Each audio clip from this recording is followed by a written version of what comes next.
Reddit, what's the most ultimate petty revenge you've seen or been a part of? My downstairs neighbor at my old apartment was most likely a drug dealer. He didn't have a job, and cars would come by at all hours of the day or night, often honk loudly. He or his girlfriend would run out and chat with them for like 5 minutes and they'd leave. The drug slinging didn't bother me, but the honking at all hours did. It would wake my girlfriend and I up at all hours of the night. Frequently his clients and friends would be parked taking up 2 spaces when I came home from work, throwing off our already crowded parking scheme. His own vehicle was parked in such a way that if he had moved a few feet closer to the house we could have another spot, but his car didn't actually run, so he couldn't move it. He started dating a woman with like 3 kids, and when they were over they'd leave their bike and toys in the parking lot or in front of our steps so we'd have to dodge them in the morning.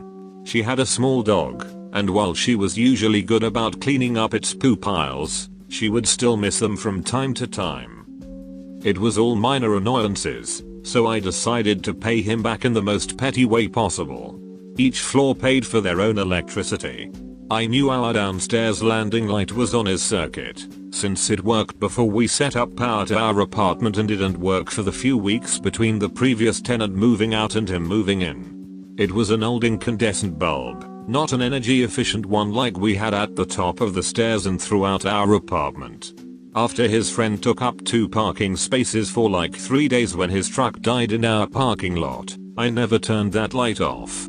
It was probably costing him an extra 30 cents a month in electricity. Got him. My wife used to keep these little Godiva chocolates that she likes in her desk at work, but started noticing some of them missing and figured it must be someone from the overnight cleaning staff taking them. Fed up with losing her not inexpensive treats, she decided to get revenge on the choco thief in question by replacing the good chocolate with little squares of chocolate laxatives that look just like real candies. The next morning she saw several of the laxatives gone, and then from that day forward, she was never missing another one of her good chocolates ever again. Sounds a lot like the story I heard from a similar thread last week. Guy was tired of his roommate drinking his milk, so he put laxatives in the milk and the roommate had to go to the hospital because he was dehydrated. He just told the guy he must be allergic to milk. I lived in a cheap crappy apartment with roommates and we all worked in fast food. Money was tight. One roommate ended up unemployed for a few weeks and then got a job as a bank teller, making much better money. However, while unemployed she had missed a rent payment, which we had scraped together to cover for her. 2 weeks into the new job she gets her first paycheck. Obviously we are expecting immediate payback. Day 1 she says something along the lines of she couldn't do personal business, cash her check, during work so she could pay us in a couple of days. The Friday she was supposed to pay us she comes home with a big shopping bag and casually mentions she can't pay back rent yet because she had to buy new work clothes. When roommates and I got upset she went total bish on us that we didn't understand how to work a professional job because we were only food service, and basically told us we would get our money when she felt like it. That weekend, she misplaced her name tag required at work. She spent hours searching for it. At some point, I came across the name tag in a random spot and said nothing. She kept searching for it all weekend and was panicked that she would look bad to her boss, etc. I never moved or took the name tag, but the whole time I knew where it was. She never found it and had to get a new one. She also never paid the back rent and we kicked her out a few weeks later. My neighbor's dog shits in our yard all of the time. It wouldn't be a big deal, except he never cleans up after her. I finally had enough, so I decided to go with a classic. I put a flaming bag of his dog's shit on his porch, rang the bell, and hid in the bushes. When he answered the door, I finally got my revenge by having an affair with his wife for the last 3.5 years. Well, that was unexpected. Boss paged me on my wedding night. Yeah, bad on me for leaving the pager on. But in my defense it automatically turned on after charging and I wanted to have a full battery before setting off on my honeymoon trip. He did it as a joke, but it came at an inappropriate moment. We had a page only if something's on fire policy, so I had to call in even though I had just gotten married and was about to go on 2 weeks vacation. When he answered, he laughed so hard I just had to do something about it. So when I got back, I programmed the mail service to call out on their phone lines and hit his pager with dial back numbers for PhoneX services. At 4 AM. Every day. His wife got this pager before he did one time and saw a text message something like, "I loved how you described how you would FK me, Jerry. Call back when your wife's gone for the day." Wife was not amused. She thought he'd been calling PhoneX operators and tore him a new one. He knew it was me, but he was too stubborn to ask me to call it off. So it kept up for weeks until he finally figured out where the script was running from and used it to page me instead. We had a back and forth pager war for a while, but then it all ducked up when an actual data center emergency happened and one of us ignored the page thinking it was the other pranking him. That ended the fun. A horrible former co-worker always claimed she worked way more hours than she actually did, and when she was at work she just browsed Facebook all day. The doctor/owner was very hands-off and just let her do whatever she wanted, despite me going to him with proof, so I decided to take revenge. She was not computer savvy at all, so I removed Internet Explorer from her desktop and installed an identical icon that, when clicked, would instantly restart the computer. It was so satisfying when she would forget and click it, losing anything that she was working on. She would always grumble and complain about the virus on her computer. I started a new job about 3 weeks later, and when I left it was still giving her problems. I set a 10-minute song as the closing sound of a friend's computer, so it wouldn't shut down until the song finished. Later, not as sophisticated as most, but I started in a new job 2 years ago, and hated a guy that kept joking about me, so I got his phone number and announced his PS4 for sale for like $50. Same day during lunch he was already nuts because of the calls. Of course he found a way to remove it, but it was nice to watch. I liked the guy who put flyers out announcing a Chewbacca sound-alike contest.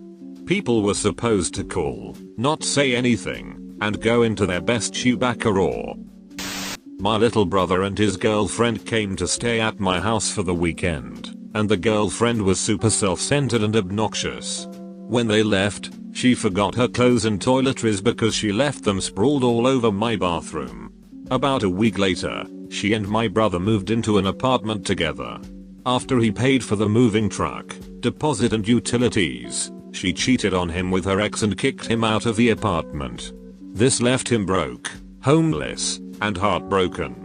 In the days after the breakup, she kept calling and emailing him several times per day, demanding that he ask me to ship her clothes and toiletries back to her. I mean, it's really important. It's my North Face. My brother called and pleaded with me to ship them to her so she would stop having a reason to contact him. Being the loving sister that I am, I gathered up the really important North Face sweatshirt, shorts, underwear, shampoo, conditioner, soap and razor. I folded everything nicely. I then wrote a nice note apologizing for taking so long to mail them to her, and let her know that I hope all is well. The note was written in permanent marker, and the paper happened to be resting on the really important North Face when I wrote it. Unfortunately, the ink bled straight through the paper and onto the shirt. Also unfortunately, the shampoo, soap and conditioner caps were not tightly secured on their bottles, and the contents leaked out all over the clothes, further spreading the ink.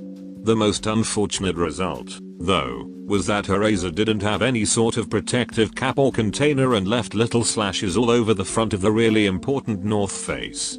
She received the package, and my brother never heard from her again. My roommate and her so loved doing elaborate jigsaw puzzles. After I found out she cancelled our lease, leaving me 1 week to find a new place to live, I threw away one piece of 2 different puzzles they were working on. Before you ask, she was able to do this because I was 17 and not able to legally sign a lease. Edit, I'm a she. Dad was on a boat, mom was, I don't know where that crazy girl was at. Everything turned out cool. I'm married and am a mom to an awesome little girl. I don't know why the adults in my life let things go down like that. Maybe cause we live in a certain southern state that rhymes with Malabama. When I was in 7th grade, the startup my dad was a part of was failing miserably in no small part due to a crazy CEO. While at his house, my dad observed the CEO's toddler daughter picking up a piece of dog shit and licking it. He picked her up and told her to give her dad a kiss. A girl on my softball team bullied me and spread rumors about me to the team and coaches. We were competing for the same position. She was in my geometry class and tried to buddy up to me because I was good at geometry and she wasn't. So for a while, I let her copy my homework. Then one day I gave her all the wrong answers and turned in the right answers for myself. I thought you were going to say you broke her arms. I used to work shifts many years ago, including regular night shifts. My boss was an unpleasant person to say the least. He would leave his keys on top of his locker. One night, I took a small file to work and filed down 1 or 2 teeth of his front door key. The next day, he was telling everyone of how he got home and his door lock was broken and he had to get a locksmith out, which cost a fortune, and he didn't get much sleep. Happened again a couple of months later. Then his car key got some treatment. I stopped after that as I heard him mention it was getting suspicious that all these locks stopped working. But, unknown to me, other colleagues also disliked him. One night his locker disappeared entirely. Rumor has it that it's part of the foundations of an office block in London now. My mom and dad. This happened when I was in my late 20s. My mom and I were in the car. My dad called and they started bickering with each other. My mom got irritated and hung up on him. He called her right back, and when she answered he hung up on her. Didn't even say a word, just waited for her to pick and hung up. It was so petty and hilarious to see my parents acting like children. I couldn't stop laughing. They've been married over 35 years. I still get tickled when I think about that. My sister said some pretty mean things to me in front of my friends when I was younger. So I put a slice of bologna in her Walkman CD player. I got the idea from Corey in the show That's So Raven.